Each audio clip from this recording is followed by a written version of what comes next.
प्रिय छात्रों, इसके पूर्व हम लोगों ने कोलाइडी विलयन बनाने की विधियों का अध्ययन किया।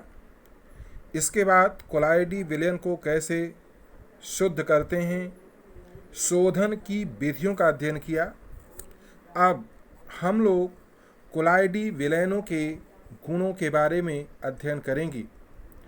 प्रॉपर्टीज़ ऑफ कोलाइडल सॉल्यूशन, यानी कोलाइडी विलयनों के कौन कौन से गुण होते हैं। पहला, कोलाइडी विलयन विषमांगी होता है। ये बहुत महत्वपूर्ण है। कोलाइडी विलयन हेट्रोजीनस या विषमांगी प्रकृति में होता है। तो अगर ये विषमांगी है तो इसमें दो फेजेस होंगे। हमेशा ध्यान रखना है कि जब कोई भी विलयन समांगी होता है तो उसकी जो प्रावस्था फेज होती है वह एक होती है, लेकिन यदि कोई विलयन विषमांगी हो जाता है तब उसकी प्रावस्था दो या दो से अधिक होती है। तो यहाँ पर जो कोलाइडी विलयन है इसमें दो प्रावस्थाएं होती, टू फेजेस। अब ये टू फेजेस कौन कौन सी हैं? पहला, परिक्षेपण माध्यम या जिसको हम लोग बोलते हैं डिस्पर्सन मीडियम, और दूसरा है परिक्षिप्त प्रावस्था जिसको हम लोग इंग्लिश में बोलते हैं डिस्पर्स्ड फेज।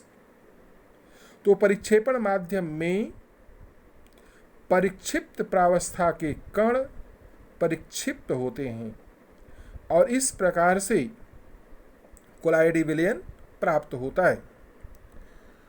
नंबर 2, ये जो कोलाइडी विलयन होते हैं, चूंकि कोलाइडी कणों का आकार वास्तविक विलयन के कणों के आकार से बड़ा होता है, इसलिए ये चर्मपत्र से मंद गति से, तेजी से नहीं, स्लो मोशन के साथ मंद गति से विसरित होते हैं, डिफ्यूज होते हैं। नंबर 3, कोलाइडी अवस्था में कोलाइडी कणों का पृष्ठीय क्षेत्रफल बहुत उच्च होता है, जिसके कारण कोलाइडी कणों की अधिशोषण क्षमता बहुत उच्च होती है। आप ध्यान देने योग्य बात यह है कि जब किसी भी बड़े कण को छोटे कणों में तोड़ा जाता है तो उसका पृष्ठीय क्षेत्रफल बढ़ जाता है। अब पृष्ठीय क्षेत्रफल से संबंधित अधिशोषण की प्रक्रिया होती है। चूंकि अधिशोषण में अधिशोष्य जो होता है वह अधिशोषक के पृष्ठ पर एकत्रित होता है।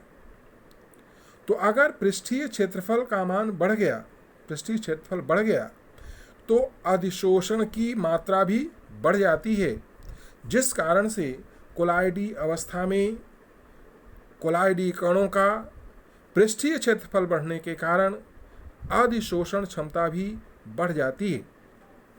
अगला प्रॉपर्टी हम लोग देखें, कोलाइडी विलयनों के अनुसंख्य गुणधर्म उसके तुल्य वास्तविक विलयनों से कम होता है।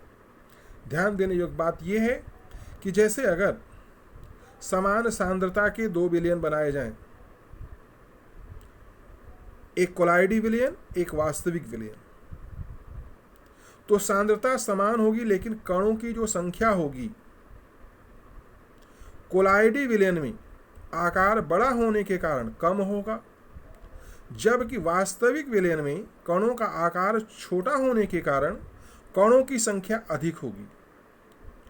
तो अनुसंख्य गुणधर्म जो कि विलयन में विलेय के कणों पर निर्भर करता है, तो यह वास्तविक विलयन के लिए अधिक होगा अनुसंख्य गुणधर्म, और कोलाइडी विलयन के लिए कम होगा। क्यों कम होगा?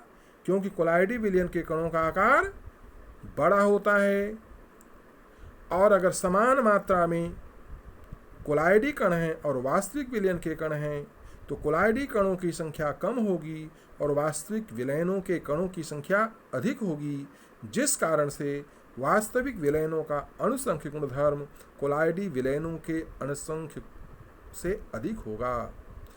या दूसरे शब्दों में कहें, कोलाइडी विलयनों का अणुसंख्यक गुणधर्म वास्तविक विलयनों से कम होगा। अब वास्तविक विलयन में परिक्षिप्त प्रावस्था के कण तेजी से टेढ़े मेढ़े पथ पर निरंतर गति करते रहते हैं। इस गति को ब्राउनी गति कहते हैं, ब्राउनियन मूवमेंट। ये ब्राउनियन मूवमेंट क्यों कहते हैं? क्योंकि रॉबर्ट ब्राउन एक वनस्पति शास्त्री थे। इन्होंने पराग कणों को अध्ययन कर रहे थे जब, तो पाया कि जब पराग कणों को जल के सतह पर रखा जाता है तो ये अनियमित गति करते हैं, रैंडम मोशन करते हैं। उन्हीं के नाम पर, रॉबर्ट ब्राउन के नाम पर, जो अनियमित गति होती है उसे ब्राउनियन गति कहते हैं। और ये जो ब्राउनियन गति होती है यह कोलाइडी विलयन की काइनेटिक प्रॉपर्टी होती है, यानी यह एक काइनेटिक प्रॉपर्टी है, गतिक गुण है। अब चित्र के माध्यम से यहाँ पर जैसे कोई भी कोलाइडी कण है यहाँ पर, तो अब ये गया कोलाइडी कण, ये इस दिशा में, फिर इस दिशा में गया, फिर इस दिशा में गया, फिर इस दिशा में गया, लगातार इसकी दिशा बदल रही है। तो ऐसे गति को हम लोग ब्राउनी गति या ब्राउनियन मूवमेंट कहते हैं। तो कोलाइड के कण ब्राउनियन गति करते हैं। इस तरह का ब्राउनियन गति हम सभी ने देखा होगा कि जब कभी भी घरों के रोशनदान से रोशनी आती है तो उस रोशनी में पड़ने वाले कण लगातार दौड़ते रहते हैं, यानी वो गतिक स्थिति में होते हैं। लेकिन उनकी गति को जरा ध्यान से देखिए, रैंडम होती है, माने वह किसी एक निश्चित दिशा में गति नहीं करते, बल्कि उनकी दिशाएं लगातार बदलती रहती हैं। इसलिए इन्हें हम लोग ब्राउनी गति भी कह सकते हैं। इसमें एक और चीज होती है कि जो कोलाइडी कण होते हैं वो चमकते हैं। तो वो जो कोलाइडी कण का चमकना है वह एक ऑप्टिकल प्रॉपर्टी है, वो प्रकाशी गुण है।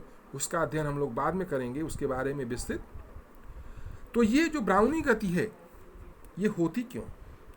ब्राउनी गति का कारण परिक्षिप्त प्रावस्था, यानी जो ये डिस्पर्स्ड फेज है, वह जो डिस्पर्सन मीडियम यानी परिक्षेपण माध्यम है, इनके कणों के बीच होने वाली असंतुलित टक्करें, यहाँ ध्यान देना है, इम्बैलेंस्ड कोलिजन, असंतुलित टक्कर के कारण उनका संवेग बदलता रहता है। तो जब संवेग में परिवर्तन होता है तो उसकी दिशा बदल जाती है, जिनके फलस्वरूप संवेग में परिवर्तन होता है और दिशा लगातार बदलती रहती है। यहाँ ध्यान देने योग्य बात है कि जब कणों के बीच टक्कर होगा, संवेग में परिवर्तन होता है और संवेग में परिवर्तन के फलस्वरूप दिशा लगातार बदलती रहती है। चूंकि संवेग एक सदिश राशि होती है, तो संवेग बदला तो दिशा भी बदली, और जब दिशा बदली तो उनकी गति कैसी हो गई? अनियमित, रैंडम मोशन हो जाती है। इसके अलावा कोलाइडी विलयन प्रकाशीय गुण भी प्रदर्शित करता है और वैद्युत गुण भी प्रदर्शित करता है, जिसका अध्ययन हम लोग आगे करेंगे। धन्यवाद।